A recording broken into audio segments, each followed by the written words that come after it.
Salam, xoş gördük. Bugün sizlərlə xəstəliklər haqqında danışacağım. Xəstəliklər haqqında danışmadan öncə kanala abunə olmağı, videonu bəyənməyi və rəy yazmağı unutmayın. Xəstəliklər. Ümumiyyətlə, xəstəliklərin mənim baxışıma görə iki versiyası var. Biri fiziki olaraq, biri isə mənəvi olaraq. Düzdür, bugün deyilən məlumatlara biz əsaslansaq, hər kəs deyir ki, məsəl üçün, sənin başın ağrıyırsa, bunun ruhsal səbəbi var. Sənin kürəyin ağrıyırsa, bunun ruhsal səbəbi var. Mən bundan razıyam mı? Bəli, razıyam. Amma sizə mən onu demək istərdim ki, əgər sənin bugün bir xəstəliyin varsa, sən ilk öncə həkimə müraciət eləməlisən.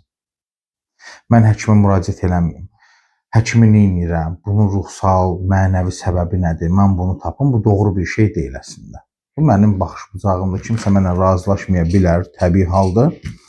Çünki sən bir əti götürüb soyuducunun buzluq yerinə, buz düzəldilən yerinə belə deyək, qoysan və deyərsən ki, mən bu əti kodlayıram, bu ət buzdamasın.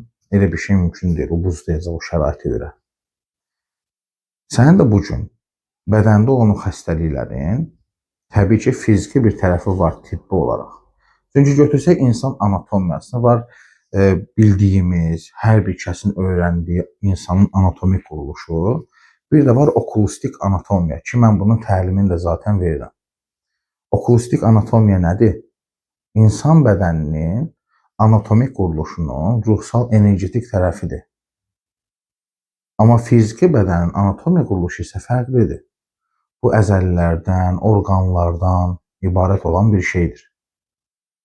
Ona görə də sizin bu gün əgər xəstəlikləriniz varsa, mütləq şəkildə həkimə müraciət edirsiniz.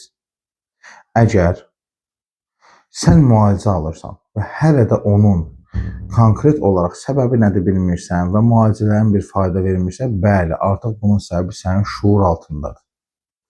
Məsələn, mən olub ki, pasiyentlər işləmişəm, yaşı çox olub həmin xanımın və deyir ki, sonda biz araşdırırıq onun şuuraltısını, axtarırıq, bu adamda bu xəstəlik niyə yaranır? Çünki mən həmişə pasiyentlərə bir sual verirəm ki, səndə bu xəstəliyi özündə sən niyə yaratdın? Buna səbəb nədir? Gedib baxırıq ki, adam bu xəstəliyi niyə yaradıb? Demək, ailəni başına yığmaq istəyir. Oğlu, qızı, qohum əqraba. Baxır ki, ailə başına yığılmır. Hamı bir alana toplanmır. Və görür ki, xəstələnir, məsələn, ürəyi tutur, halı pisləşir, uzanır yataqda. Hamı gəlir, sənə nə olub, sənə nə olub.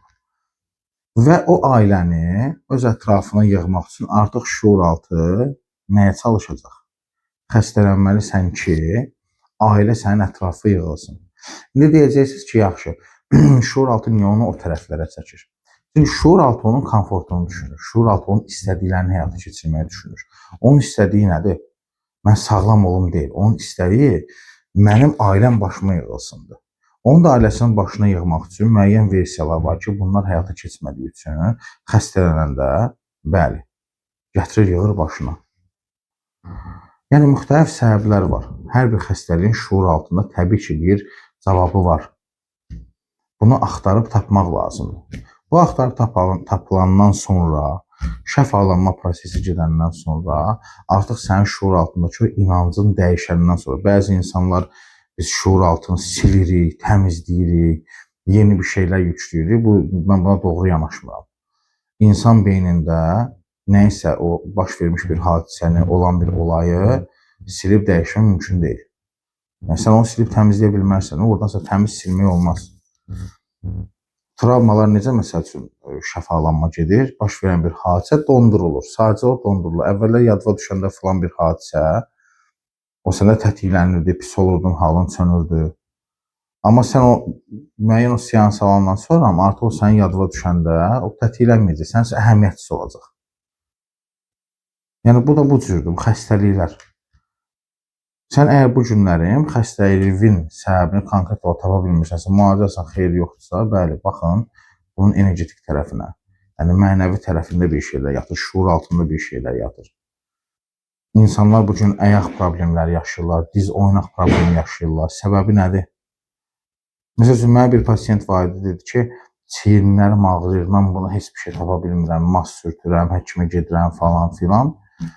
Ona qayıtdım bir kəlmə sözdüm. Dedim ki, sən kimlərin yükünü üstünə götürmüsən? Dedi, kimin yükünü üstünə götürməmişəm ki, qardaşım, anam, atam, bütün qohum əqrəba, hamının fikrini eləyirəm və yükünü götürürəm öz üstümə. Dedim, bax indi düşün, hamının yükü sənin üstündədir. Bir insan bədəni, məsəl üçün deyəsən, daşıya bilərsən 100 kilo yükü. Gəzərsən, 200 kilonu daşıyıb gəzə bilərsən, xeyr.